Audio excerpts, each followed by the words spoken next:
I gotta go potty.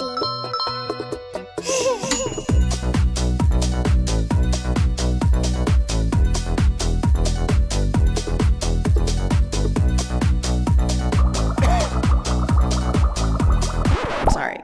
The summer season 2024 recap. Welcome to my channel. Get comfortable, shall I? I'm in a new spot. Obviously, with my background being different, I am somewhere else now.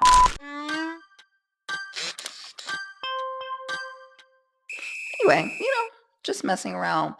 But today I wanted to focus on or really get into the summer season 2024 recap. All right. If you've not watched the recent 2024 summer season of anime, that is okay. I'm going to go over what I think you should watch and what you should probably skip. Now, everything here is my personal opinion. So if you don't want to hear my personal opinion, probably in the wrong spot. Probably in the wrong place. You've seen me. You've seen my beautiful new background. You've seen my cat. You're good to go. Okay, so good morning. How's your afternoon? Hope you're having a good night. Now that it's all said and done, now that all those shows have concluded, I can tell you what you should watch and what you could probably skip and not really miss out on anything. I started this season with 14 anime. I watched 14 anime this season. I dropped 2 immediately. 3 were continuing from previous seasons. 2 I saved till full completion to consume in its entirety. 3 were surprisingly comedic romances. 2 isekai, 2 fantasy, and 1 that is not like the others. 2 that I dropped immediately. Pseudo harem, my dear friend Noko-tan. I don't know, really wasn't my cup of tea. Pseudo harem, I dropped first episode.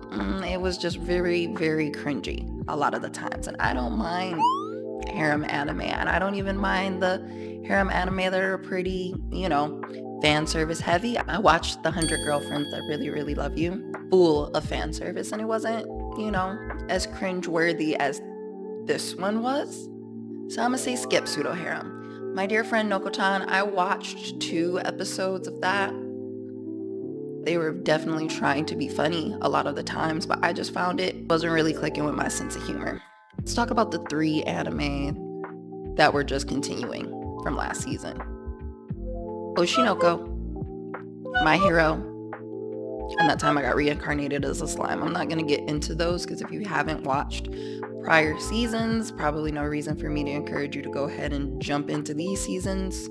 You just do what you're going to do there. 2 that I saved till full completion, Elusive Samurai, and Alya-san sometimes hides her feelings in Russian. I am going to come back to those, talk about those a little bit later. What I do want to really start at the tippy top of my recommendations are the romance anime. We've got 3 that were surprisingly comedic.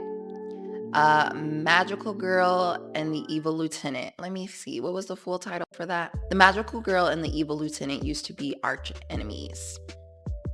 It's on Crunchyroll. They gave it a 4.6 out of 5. My anime list gave it a 7.6 out of 10. I would give this a solid 7. Honestly, it was super duper cute. It was a short, so I would have enjoyed it way more if it was a full 24-minute type deal. Each episode is like maybe 12 minutes or less, if that. Adorable. Honestly, the animation right off rip, first episode, amazing. Gorgeous. Awestruck. The story having much more appeal than just the romance or the brewing romance between the 2 archenemies. So let me summarize. We have our lieutenant and we have a magical girl. Magical girl gets changed into a magical girl by some dastardly animal familiar, and we all know how that typically goes in your standard magical girl trope. Gives her the power, transformation scene. It is glorious. However, they're not, able to love openly, star-crossed lovers, the whole shebang. I'm only able to meet in the guise of being enemies. and duking it out in random parks. But honestly, they're really just going on dates. He's buying her treats and gifts and really just admiring at how hard she works and how unfortunately innocent and delicate she is to have to work so hard. Being a magical girl with multiple jobs. Yes, she is a magical girl with multiple jobs. This is not her full-time gig, okay? There are other magical girls in this world, only one in particular that we've seen. They gave the show a lot of potential for growth. There's a lot of room to build on. It's our evil lieutenant, bad of all bads, although he's not the boss. And all of his subordinates revere and respect how evil he is. And then we get to see on the side, he's really not that evil. He's really broken down at the sight of the most cute, most special magical girl he's ever laid his eyes on. He's lost all will to fight. But for a few minutes at a time, this one's a great watch. I definitely would recommend it. Throw it on your watch list. Too Many Losing Heroines. Another show that I would highly recommend. Crunchyroll gave it a 4.9 out of 5.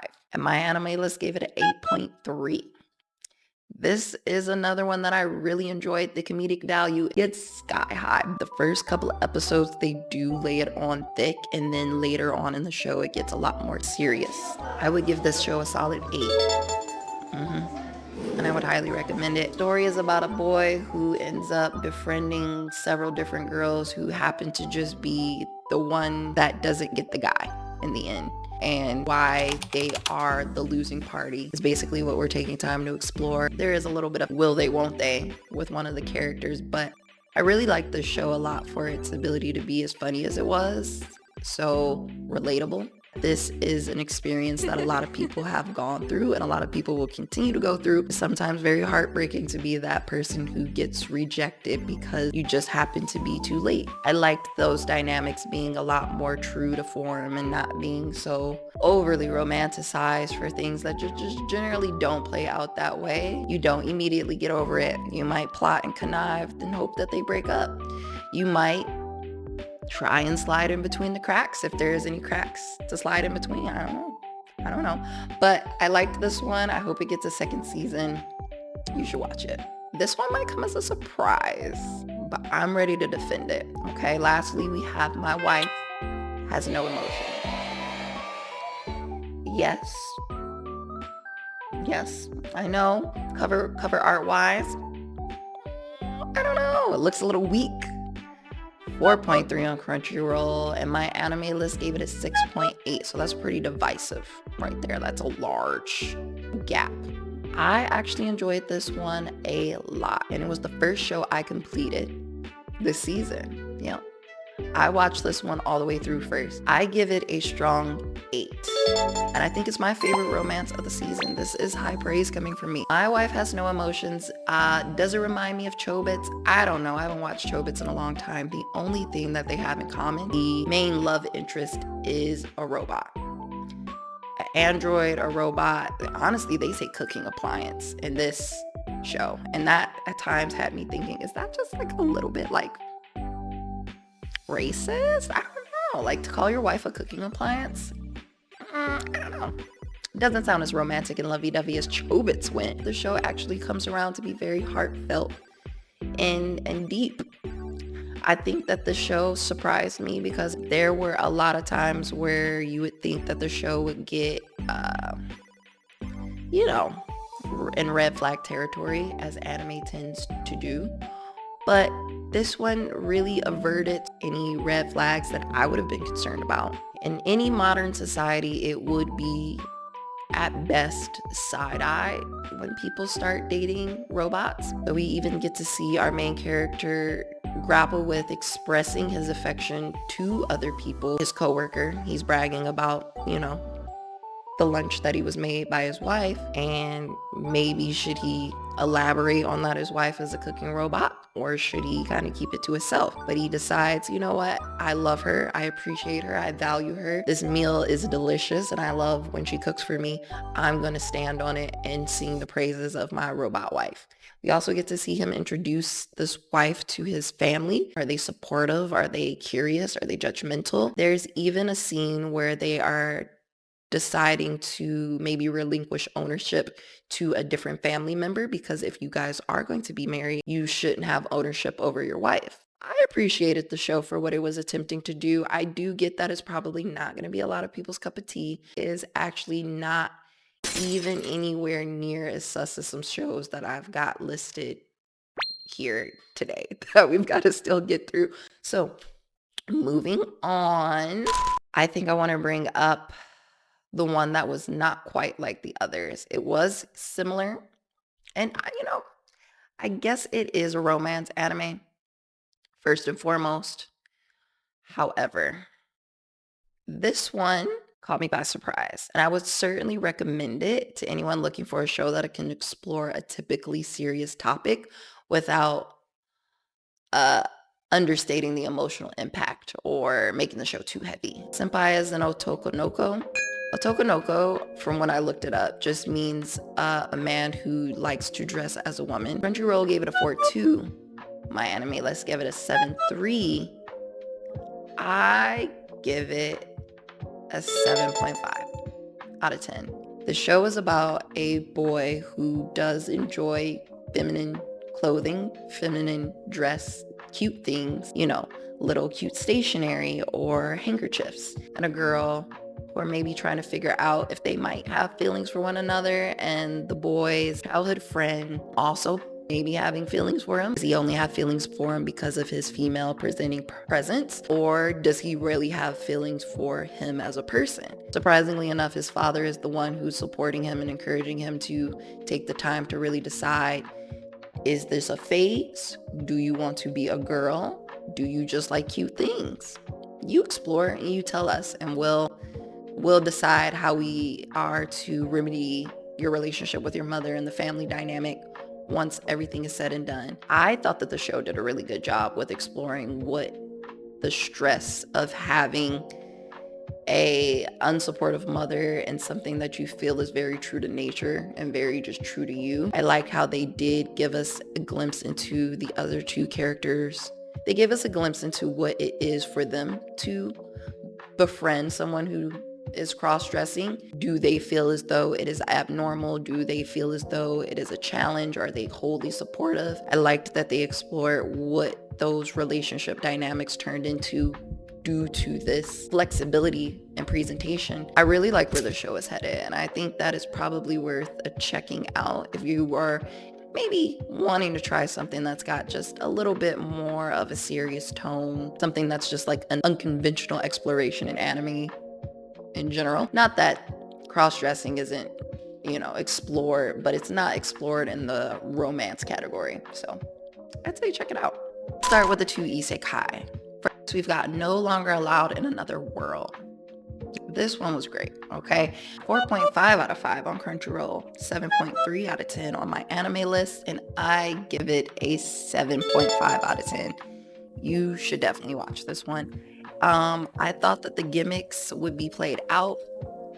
The synopsis of the story is that our main character has died and gone to another world via Truckun, the real entity that is meant to take people from their boring, sad, pathetic lives in their world and transport them to a much more grand, heroic life in another world. This protagonist did not want to be saved from his misery, his double suicide attempt with his girlfriend. Now that he's been transported to another world against his will to live is much more diminished than it was before. 立ちなさい冒険者よ。あなたには勇者となりこの世界を救うという大いなる使命があるのですよ。使命？知らんよそんなこと。僕は死に場所を探しているだけだ。食べるのをやめなさい。一体なぜそんなことをするのです。あなたはこの世界に選ばれし人間なのですよ。選ばれた？誰が選んでくれと頼んだね。He finds out that his girlfriend had also been entered into this other world. So thus he sets out on his journey to reunite with her and continue the suicide pact that they had. The gimmick of the show, him not wanting to live, him having a death wish in almost every sense of the word. 3 episodes, I thought it would get played out pretty quickly, but by episode 4, I was actually hooked. I liked that they didn't reveal all that our protagonist, Sensei. That's his name, Sensei. I like that they didn't reveal everything that he was about off rip. I like that they've created a likable, dependable sort of lore and mystique around this character. I would say put this one on your watch list. If you're into Isekai, watch the first 3 before you make your before you make your decision. Watch the first 3 episodes, okay? That brings me to the second Isekai of the season, which was Suicide Squad Isekai. And they were trying something new here. We appreciate that attempt. However, 6.5 on my anime list, and it's not listed on Crunchyroll because this is a Hulu anime. So, Amanda Waller wants to explore a portal to another world to gather resources and maybe be friendly, but I doubt it. She sends in the Suicide Squad team to make first contact, and they get up to their usual antics. You know, these are all anti-heroes or pretty much bad guys. They're not going to be the most diplomatic. I have to agree with the 6.5 rating. It is a D tier anime in its entirety. I was gonna say that it ended a little bit strong, but then as the ending continued to grow, it started to end a little lopsided. So I'd say the ending is a little meh. Overall, I feel like the show was pretty forgettable most of the time. Like, this wasn't high on my watch priority list. However, I did watch the whole thing. I completed it. They even did a magical girl transformation scene at the end. I loved that. Wish they did it sooner. I would say this one is skippable. It's kind of boring. If you're just not a general fan of the Suicide Squad characters, it was nice and unique to see them in a new environment with standard anime isekai tropes and themes. Overall, the show is not something that I would recommend to anyone. Now, onto the fantasy side of things, we have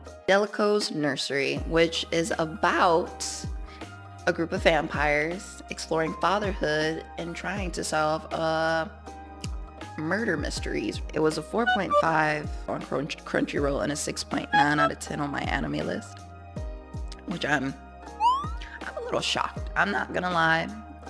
It's high on Crunchyroll and it's low on my anime, and I would agree with the 6.9 out of 10. The show is growing on me, but it's also quite forgettable. If you skip this one, it is totally fine. The synopsis behind this is our main character, Delico. His wife was murdered in a raid by a horde of vampires, and he is left to raise the 2 children that they have. He really is only attempting to prove that he can raise his children himself without the help of his attendants or his staff, his co-workers, essentially the other royals and nobles. They think it's silly because they don't raise their children, so why the fuck are you doing that? We have more important things to do than you worrying about, you know, why your kid is crying and how to change a diaper and how to feed and bathe and blah, blah, blah, blah, blah. Well, he says no. My wife said, raise them. I'm gonna raise them. And then he challenges the others to raise their children as well. They're working to solve a mystery and raising their children on the side. The most interesting parts about the show are really only related to the children's dynamics. One kid who's being harassed by his inner thoughts because his father is so aggressive about living up to nobility that he is wanting to grow up faster than he needs to. I don't really care about the background mystery of why they're trying to wake up the god vampire and have him do what? I don't know. You can skip this one. There were only 6 episodes out when I finished it. So, moving on, Wistoria Wand and Sword. Now, if you've heard of this one, you've probably heard that it's similar to Marshall, in the sense that our main character does not have the ability to use magic, but he goes to a school for gifted magic users. But the difference here, Marshall has a much more comedic angle. This has a much more serious tone. If you watch it, you'll probably see that it has a lot of similarities to a lot of other shows. The school bully who's really maybe your friend later in the series, or the prejudice nature of everybody because you don't use magic and they do, so everyone's all uppity and, you know, high and mighty about it. There's a lot of similarities. Crunchyroll has it rated at a 4.8 out of 5. My anime list is 7.8 out of 10. Highly highly recommended show. I would rate this a 7.5 out of 10, and I would definitely say it's worth watching if you are into martial. You know, and I didn't like martial that much. This is a little bit more interesting to me. I liked that they gave the animation a real effort.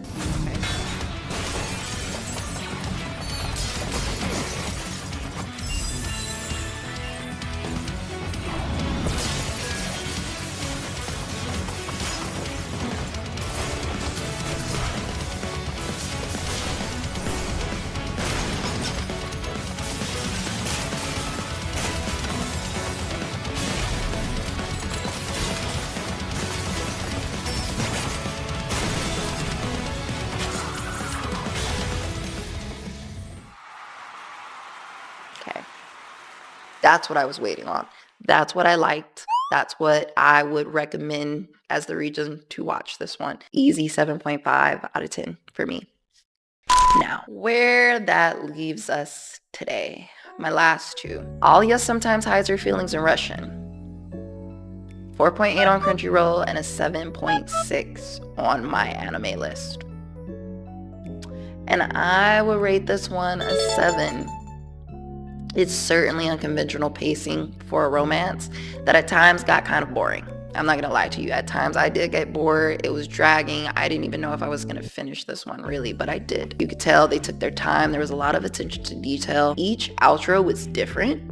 I don't know why, but it was. I also wish that they did not set this one up as a romance anime because I felt like it would have had a lot more romance at the top. Where we're exploring the dynamic between the two characters, the one who speaks Russian and the one who can secretly understand the Russian being spoken. But really the show ended up focusing on pursuing the student council president position. And that's what made it boring. Our main character, though he does not speak Russian fluently, he does understand some conversational aspects of Russian. And we have Alya, who is a half Russian, half Japanese exchange student. She looks different than everybody else. She's got silver platinum hair, blue eyes. She's, you know, the most striking person who walks in the room. But she's very like Ice Queen vibe. She's not a easy person to approach. So when she speaks Russian, she speaks her true feelings, and our main character is one of the only people who are able to understand what she says. I thought that they were really like dig deep and what antics could come up when you are the only person who can understand what this person is saying and they don't know it either, and you have a crush on them and they have a crush on you, and what the vibe would be like.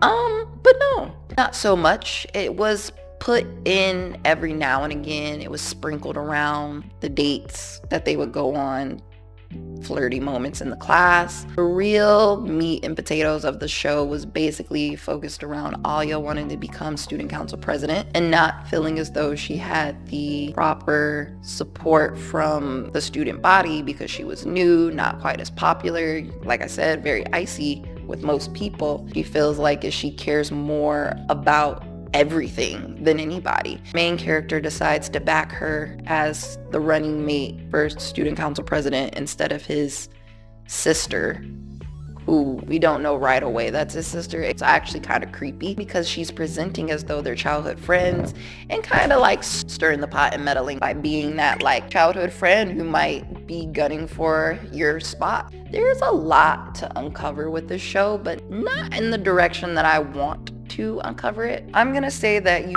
can skip this one if you want to give it a go. It's not gonna be like a total waste of time. I think that the show maybe would have been better presented as a slice of life as well, and maybe I wouldn't have felt any disappointment. The romance was really in the backseat with this one, so if you watch this one, you let me know your feelings about it. It's a good show, just not my favorite of the season. Which brings me to the last show that I watched, The Elusive Samurai. 4.8 on Crunchyroll and a 7.8 on my anime list.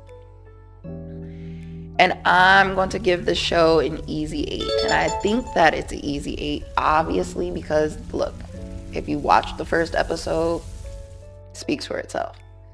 I think that there's a lot that this show still has left to deliver on, because it's only its first season. But with Cloverworks being the studio behind it, I don't think that they're going to drop the ball. I think that it's going to definitely take off as the seasons continue. I really want it to be a masterpiece of a show. I really do. I love the energy, the comedy, the colors, the animation, the change and jarring structure of animation. Even just the way that scenes like ebb and flow. Is this taking place actually? Is this illusion? I really do think that the show has a lot going for it and has a lot going for it going forward.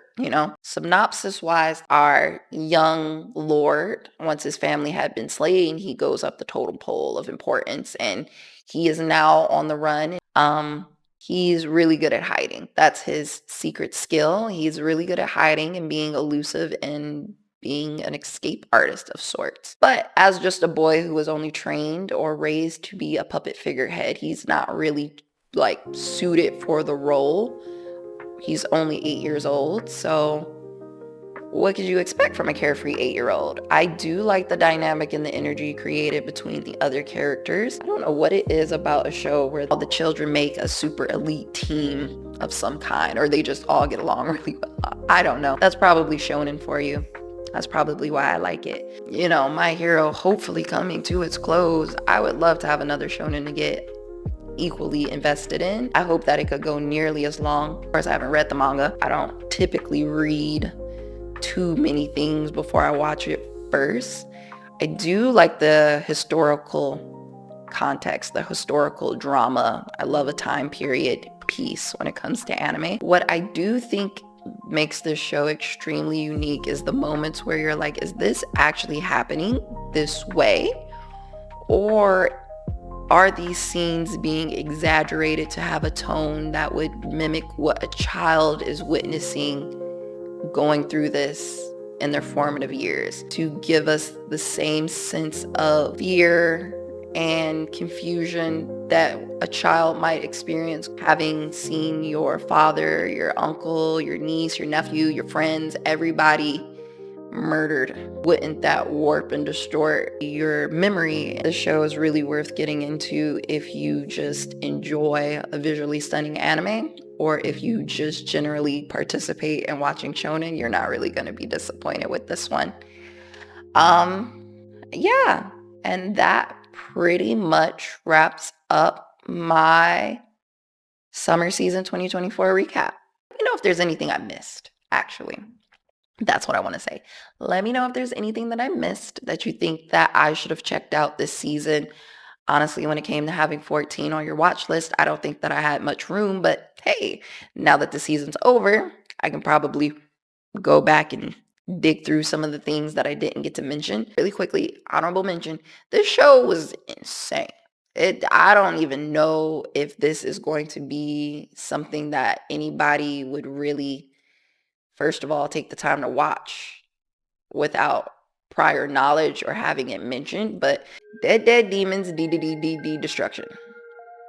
Yeah, okay, I'm just gonna have to put it on the screen. This show, Tokyo has been invaded by aliens.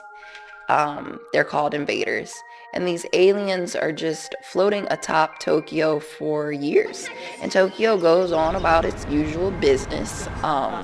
They acknowledge the presence of the invaders. They create weaponry to fight these invaders. They don't know if they're friendly or not, so they're erring on the side of caution, though they've not ordered anyone to evacuate and they're not asking anyone to evacuate. They are just killing the invaders as they come down from the spaceship. If you watch just the first 2, 3, 4 episodes, you're gonna have a lot of questions. It'll really take you watching the whole season, which is 17 episodes, with an episode 0 as the prequel. I would super recommend it if you like shows that don't necessarily tell you what the hell is going on right off the bat, and they really make you take the time to figure it out, go through each episode and explore it. However, I don't know if this one came out this season. I think the first episode aired in May. That's why I put it at the very end. I don't know if this counts as a summer season anime, but it got a 7.9 on my anime list and a 4.5 on Crunchyroll. If those ratings help you make a decision, I would say that this show is probably a solid 8 in my book. So let me know. Let me know what's on your watch list, and I will keep you updated with mine.